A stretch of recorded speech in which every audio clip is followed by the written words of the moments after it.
Hello and welcome to another TA Tech Tip. In this TA Tech Tip, we are going to show you how to do a temperature ramp and time test in WinTest DMA Software version 8.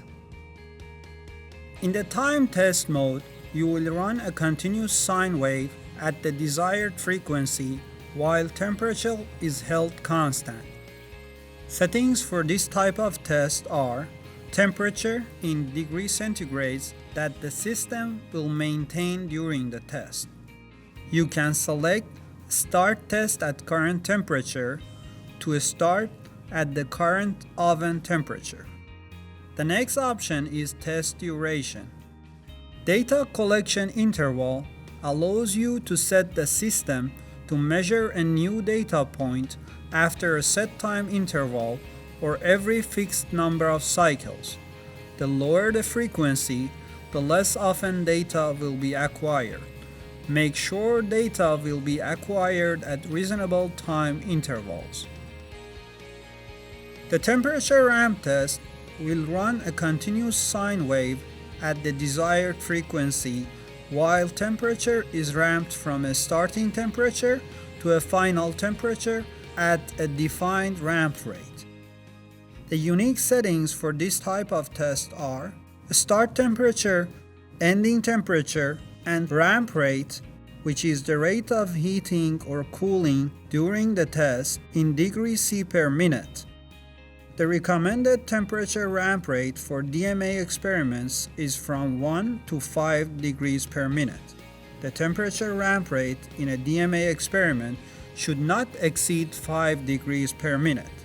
The choice of ramp rate will depend on sample size, the frequencies of interest, sample's thermal conductivity, and the desired degree of accuracy in transitions. When designing a test, consider the following.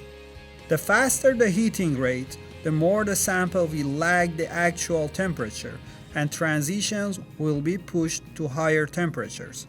Slower heating rates will give more accurate transition temperatures. If the absolute temperature of transition is desired, then a step and hold temperature profile should be programmed. Big and thick samples, such as those used in 3-point bending and cantilever bending clamps, will lag the heating rate more than thin samples such as films and fibers.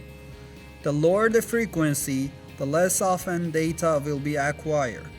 Low frequencies, less than 0.5 Hz, and fast heating rates, more than 5 degrees per minute, are not good combinations. A recommended combination for a single frequency temperature ramp is a frequency of 1 Hz and ramp rate of 3 degrees per minute. Another option in this kind of test is soak time. Soak time is the time in seconds that the sample is held after reaching the target temperature before starting the test. Once the test is configured in the DMA setup window and any desired changes are saved to the CYC and TST files, you can select Next and will be taken to the DMA control panel window. In this TA Tech Tip, we have shown how to run temperature ramp and time tests. Please stay tuned for more useful tips from TA Instruments, and thank you for your interest.